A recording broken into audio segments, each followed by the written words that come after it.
Kaunti lang ang may puting Cadillac Escalade 2015 to 2020 sa Pilipinas. Dahil dito, mas madali umanong mahanap ng Land Transportation Office ang SUV na tumakas matapos itahin sa loob ng EDSA busway sa May Guadalupe linggo ng gabi.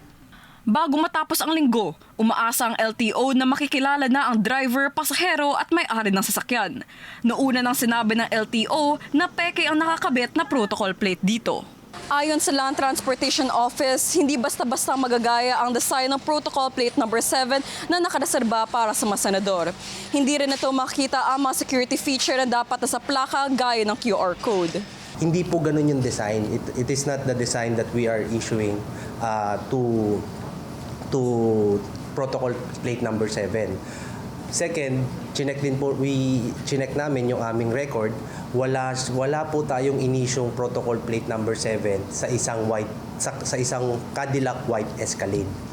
And then yung design and security features that we are na kasama sa aming mga plaka, hindi po natin nakita doon sa plaka po na iyon. Sabi ng LTO, wala silang dinedepensahang senador at sinusundan lang nila ang Executive Order 56 ni Pangulong Bongbong Marcos. Hinigpitan ng gobyerno ang pag-issue ng protocol license plates para maiwasan ang pag-abuso ng mga opisyal. Ngayon dinarod ako na very strict as far as protocol issuance of plates, no? So natutuwa kami sa panukala ni Presidente dahil it helps us as far as the distribution of protocol plates. Giit naman ni Senate President Chis Escudero, dapat hanapin ng LTO ang may-ari ng SUV o lumabas na lang ito para harapin ang pananagutan sa batas. Para sa Agenda, Bea de la Cruz, BNC.